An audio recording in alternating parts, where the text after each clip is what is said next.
Hey there guys, it's me, Malorian, and it's time for another battle report, and now we're doing these video ones again. And for this first one here, I'm up against my co-host for Shoulda Boosted, Mark, and his Infernals. This is my first time playing against Infernals, and I'm really keen to see what they can do. I kind of lost track of them during the CID. I was really keen at the first, and then it was kind of like, as I went through. I know Mark has been kicking butt with them, and for me, I'm running my Gastone list with all the jacks. And really what this list is supposed to do, and it's already kind of done it, is scare away any shooting. So my main list is the Magnus 2 list that hates being shot. And so I say, hey, what if I shut you all down with Choir and my Stealth Feat? Then you won't shoot me. And so Mark's other list was Sloan. He did not drop it against me, so already thumbs up. And so what I'm trying to do in this game is really like, well, you know what? Let's just keep this list anyway. Because I kind of really feel that I can just shoot down all the stuff he has. So that's going to be kind of my game plan, is shoot them all down. And then when I'm done, we step into the zones and just kind of like grind him down, because I know eventually the Infernals, they're going to have issues where they're going to have to, you know, keep on cutting, keep on killing their own models, can't feed things once I kill the cultists. By the way, he will have a second unit of cultists which are going to be ambushing, so that's why you don't see them. But yeah, feeling pretty good. Now he's going to be starting off here with these Griever Swarms. They're going to be zipping towards his bottom zone. Now obviously that's going to mean that they're going to really threat that, so I'm going to have to kind of figure out how I'm going to be contesting that, but glad to see that likely there won't be anything really contesting the top zone. I mean, he does have the cultists he could use, but if he does, he's not really feeding his beasts, his horrors, so likely not. Now, Saxon's up there, and I'm like, oh, buddy, I'm going to shoot that thing down, because against Infernals, I know you're supposed to really try and kill off those solos wherever possible. So I think the fact that you put that there means that I get to kind of kill it for free. He's going to be having these Lamenters come up. But a big thing to realize in this list is kind of like the difference in how things shoot, because I shoot a long way, because with Fire Group, these Mariners shoot like 17 inches, meaning that I threat 22 inches. Although Zaateroth's ability, like Shadow whatever, where I'm -3 inches when I'm shooting anything within 12, that's going to really kind of like change those numbers. Now, he is going to go and kill Saxon already, turn it into a Tormentor. So at first I was like, I don't get to kill that solo for free. But then again, I guess he kind of killed it for me, and now I can just spend my first turn killing that Tormentor. So I really don't see how it's going to survive. You know, probably 5 guns going into it.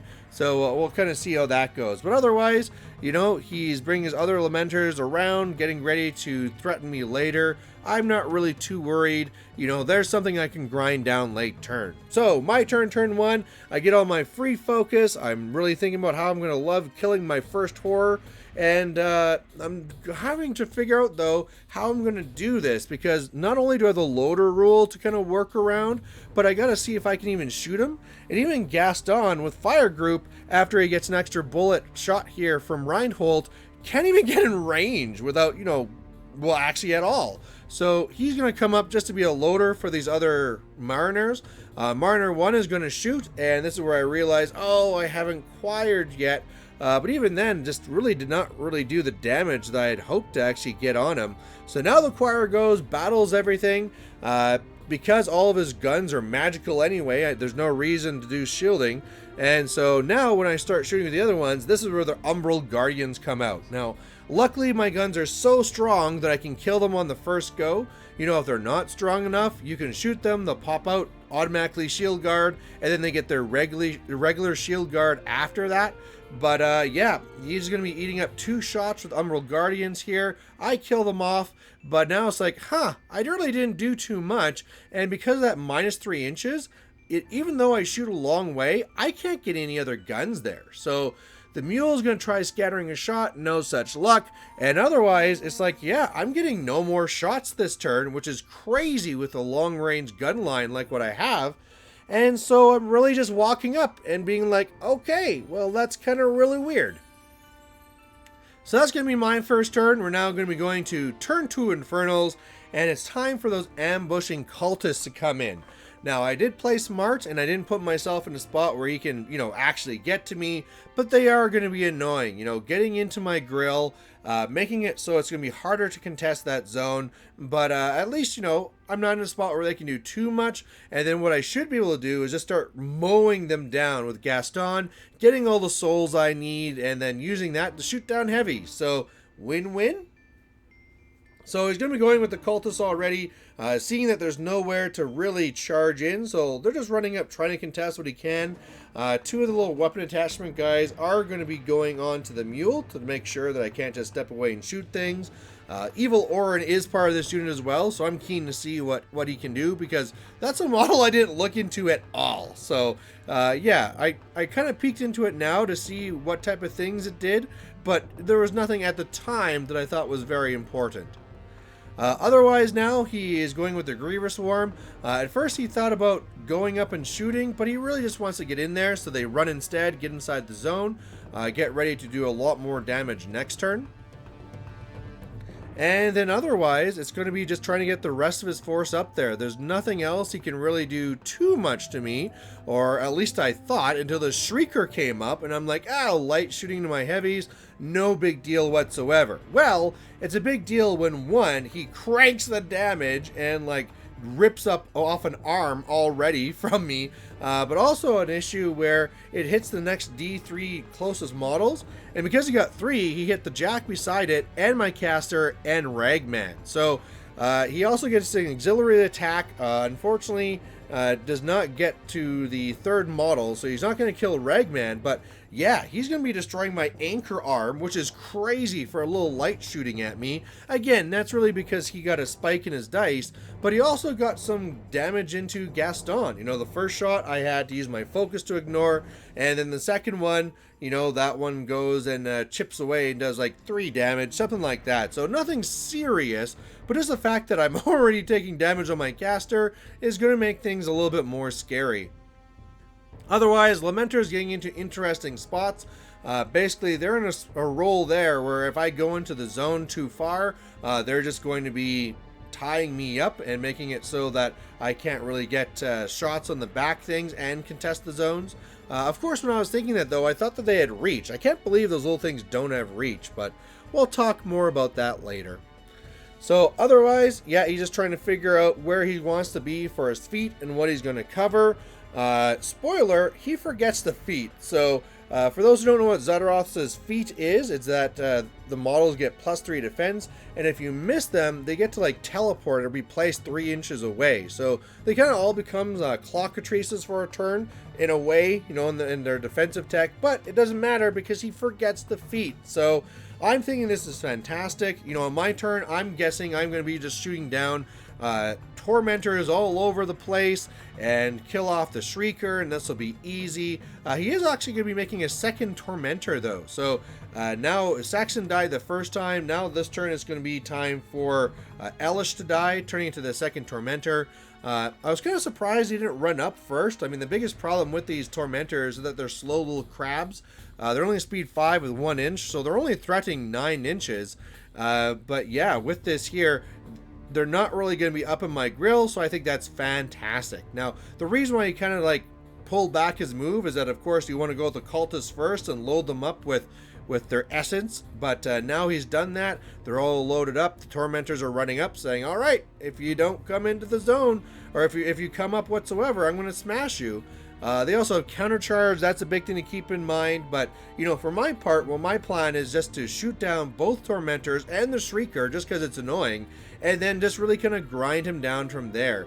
Obviously I have to step into the zone to contest him, but that's really my plan. So, especially with his feet not up, I'm not going to have any issues hitting whatsoever. So, I get all my free focus. I'm going to be smart this time, and I'm going to be doing my choir first, and I'm going to actually battle all of them. And then it's just going to be gun time. I'm just going to shoot all these things down, and I'm going to be so happy. So, the real problem, though, is that I have to kind of think of how to get the Tinker to my damaged jacks. You know, with all these solos and my caster and the choir back there, trying to get my Tinker to my damaged jack is actually going to prove to be very difficult. So I'm going to try doing this, but at the same time, I also need a spot to get Reinholdt to my caster for an extra shot, so it's just really not going to happen. So I go and I battle everything. I make sure here that they're in a spot where I can get up there with Reinholdt. Like I said, Reinholdt's going to give me an extra bullet. And then, even though Ragman's probably going to be needed later, it's more important that I slow down his scenario game. So I'm going to be running him over to contest the zone, also being 3 inches into the forest, plus half a millimeter, so that he can't see me and countercharge me. So that's locked down, feeling good. Now time for Gastone to start shooting up all these choirs, getting lots of souls. However, it turns out I can't because he kind of like sacrifices them and gets the souls himself. So that sucks. You know, I really was. It seems every time I play Gastone, there's some sort of like soul, you know, rejection, denial type of tech that's used against him. So that's always very disappointing. So in the end, I even miss a shot, so I only kill 2. Gibbs comes over, shoots another one, and now is the time where I'm like, okay, time to start shooting all these things down. But in my mind, that front Tormentor had taken a lot more damage. Now, that's because when I had first shot it, I had shot, like, I thought, like, a lot of my force into it, but really it was only 3, and if you remember, 2 of them were shield guarded, so it's now taking a lot more work than I thought to actually chew through them. So, as I'm going through this, and my dice were slightly cold on some of these, I'm not going to say that was a big factor, but the biggest thing was just my overestimation of how much damage I had done, and how much I was going to do, especially with battle. And so as I'm going through this, I'm now realizing it's going to take everything I got just to kill the one Tormentor. And then it's like, well, for my last shot, I might as well kill the Shrieker. Get that annoying thing out of the way. And then for this Mule, I'm just going to try and be defensive. Again, I really thought I was going to decimate these cultists. But instead, I'm just going to come down here. Of course, when I hit one with the mace, he kills something else. It's like, come on, you know. These guys are turning out to be so annoying. Really can't kill what I need to, but whatever, I'll just slow them down. Next turn I can trample that Mule into the zone and just shoot down the rest. It's just fine. So basically with my feat here, which again is not offensive, it's all defensive, I just shot down the Tormentor and the Shrieker, and then I'm going to be having Taryn come over, shoot down another one of the cultists, and at least for this one, I'm finally destroying one of those weapon attachments as opposed to just a regular dude, so that's something. And now I'm really feeling that my Mule's gonna be really safe. She repos back, which was probably silly. You know, I brought her back there so she could run over and contest zones, but I should have kept her over here just to kind of kill. So anyway, we're back to his turn, and you know, he didn't score, but we're on to his turn 3 now, and now he's in a spot where he can score. So what I'm guessing he's going to be doing is that since he didn't feat last turn, which was maybe not the worst thing because a lot of his stuff is low defense anyway, I probably would have hit it anyway. Now he can jam me, pop his feet, and I'm going to be in a lot of trouble. You know, if you can imagine that he's going to be coming in here, destroying my objective, tying me up, scoring the bottom zone, center zone, destroying the objective, threatening the top zone, you know, I'll be in lots of trouble. But talking about trouble, here comes Evil Orin. He's going to be killing off a choir member and then using Battle Wizard. Because remember, like, all my guys back there causing all this trouble? Well, nice Mark, bless his heart, he's gonna blast them now and kill them all off so it won't be an issue anymore. So they kill off 2 choir members with this spell and also Reinholdt. So that's super not good. So, you know, Evil Orin doing work, and then talking about doing work, the rest of the cultists just destroying this Jack.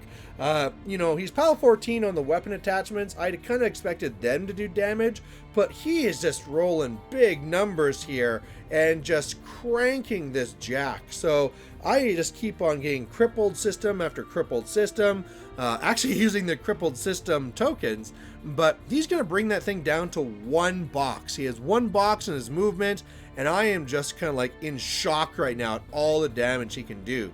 Now, at least though, I'm getting ready to be like laughing at Mark because he's moving up with this Griever Swarm to do big damage into me, and I'm going to say like, ha ha ha, I have stealth because of my feet.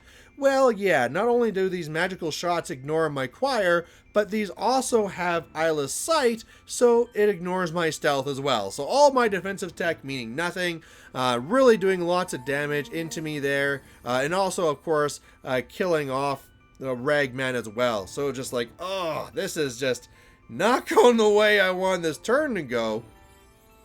And Mark is going to have more surprises for me still. So the choir is going to come up. They're going to be loading things up with essence again, just making sure everything's nice and loaded and ready to go. And the next thing's going to happen here is that the Desecrator, I think that's what that horror is called, is that Desolator. That's what it's called. It's going to be assaulting in.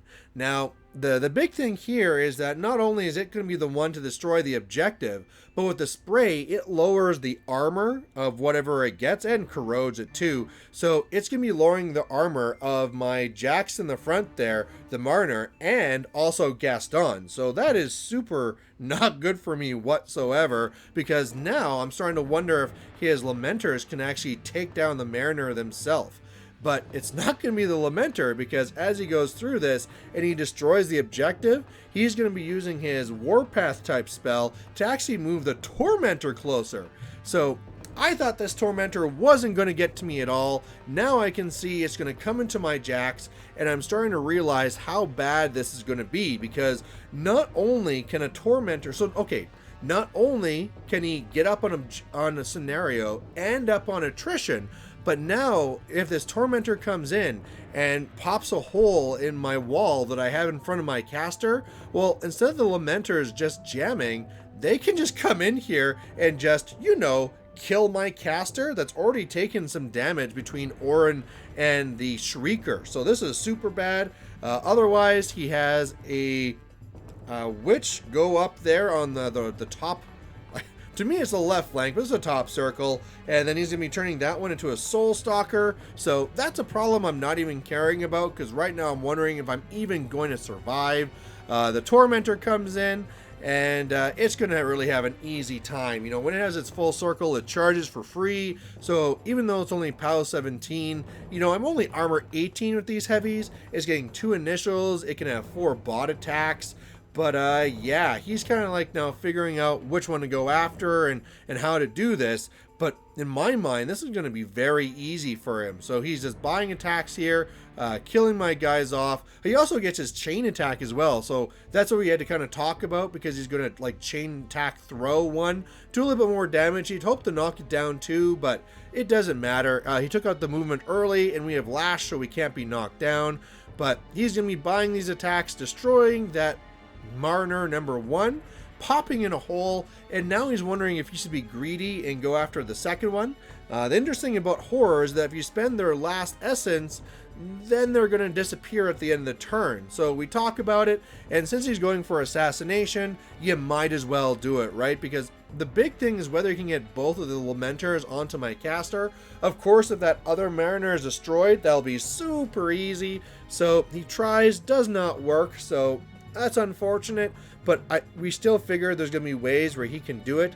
This is where I learned that even though the claws are like super long, they only have 1 inch reach, not 2. That's crazy. I don't know how that makes any sense, but sure, whatever. If it's going to make it harder for him to do assassination, I'll take it. But what Mark's going to be doing here is actually sending in the first one to finish off that first Mariner. And then when he does, it's going to basically do that Warpath, moving out of the way. It's going to go and do another attack on the Gastone, basically killing him, leaving him down on 3 boxes. And then the last one just needs to come in, boost a hit, boost damage, and that's a dead caster.